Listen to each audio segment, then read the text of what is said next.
Walter Mischel's Marshmallow Experiment. This is something I refer to sometimes. He was this psychologist in 1960s here in the USA, Walter Mischel, who conducted a very interesting experiment on young children, 4-year-old, 5-year-old children. What he did was he gave them marshmallows. That means it's like a sweet here. And he told the little child that, would you want to eat it? And all the children said yes. Now, and each child was taken separately. I will give you one marshmallow, but do you want two? And the children said, yes, we want two.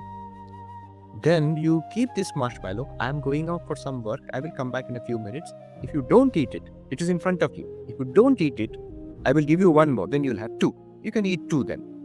But if you eat it, then this one only. Then you will not get a second one. So will you wait? All the children said, yes, we will wait.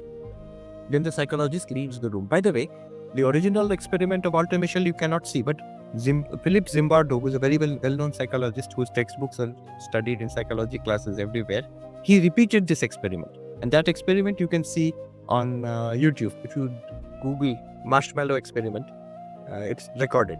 So the video recording is there of the children. When the psychologist leaves the room, the children are sitting with that sweet, their marshmallow, and then you can see the reaction of the children. All the children are attracted to it. They want to eat it. But two responses are there. Some of them simply eat it. They cannot wait anymore. Though they said we will wait, but we can't wait. They cannot wait. They eat it. And of course, they don't get a second marshmallow. Other children are attracted to it, but somehow they control themselves and they don't eat it. And then the psychologist comes back. It's difficult for a child to find a sweet in front. And God knows when the gentleman will come back. 10-15 minutes is a long time for a little child to wait. Yes, but they waited, some children. Now the interesting thing is, Walter Mischel divided the two groups. He did not tell the children anything, just on paper. He divided the two groups and he followed their career for the next 15 years till they went to college, these children. And he went back and talked to the parents and the teachers and the children, and he found a huge difference in the success in education, in studies, in co-curricular activities, in personality development, in all of them. Just this small difference in self-control. Those children who are able to control themselves, they are on the average, their SAT scores in America, they talk about this SAT examinations and all, were much higher. Their success in academic subjects was much better. The co-curricular activities, sports, learning music, all these things, they demonstrated persistence. They took up something and held on to it and completed it. The other group of children, the same problem followed them throughout their lives. That inability to resist impulse, poor impulse control. So something comes up, they start doing. Suppose a child takes up learning music, playing violin or something like that. It's difficult. It takes long hours of practice to master it. Now, many children enter, and every teacher knows, music or sports or anything, that many will drop out. Many start, many drop out, only a few remain. So, when it becomes boring, difficult, some nice distraction comes, many children drop it and go elsewhere.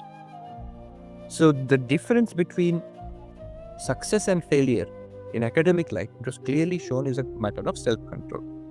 Now, what does this have to do with concentration? Daniel Goleman points out that this ability that some children have to notice the distraction when it comes and to disengage from it. So I have to wait and not eat the sweet.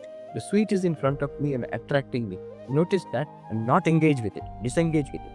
And to resist that distraction, again and again, not allow one's attention to be taken away there and keep one's attention on the future goal. What is the future goal? I will get 2 marshmallows. To keep the attention there and not to be distracted by the present distraction.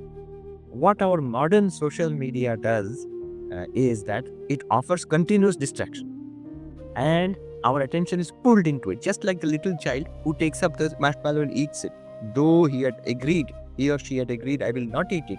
But because the distraction is so powerful in front, shining, and our attention goes away from the future goal and comes here. See, the child wants 2 marshmallows.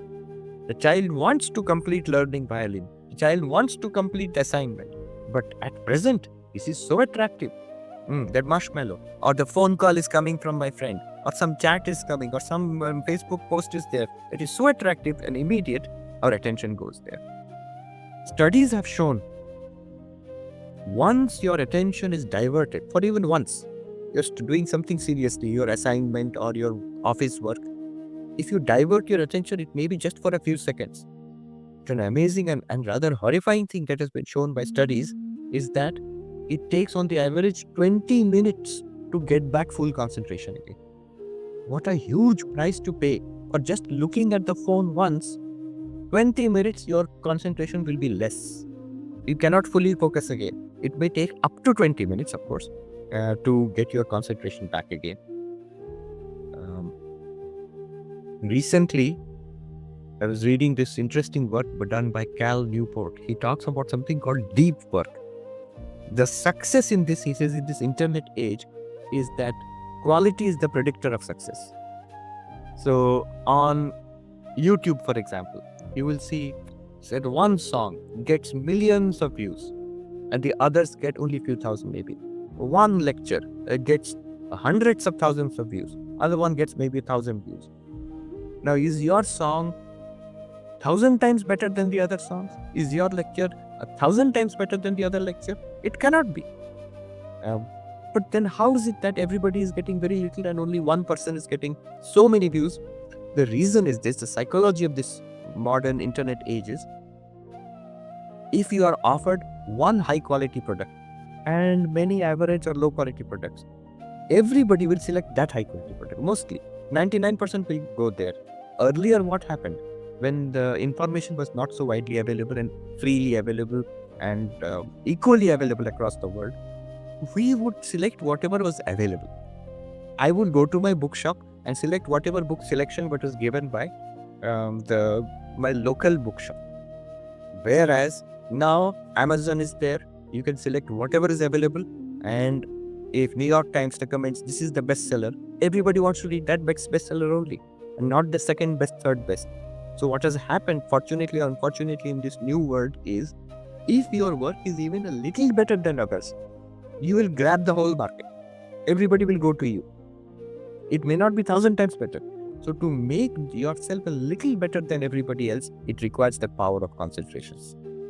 It requires that focus. This is a reality about our new world, which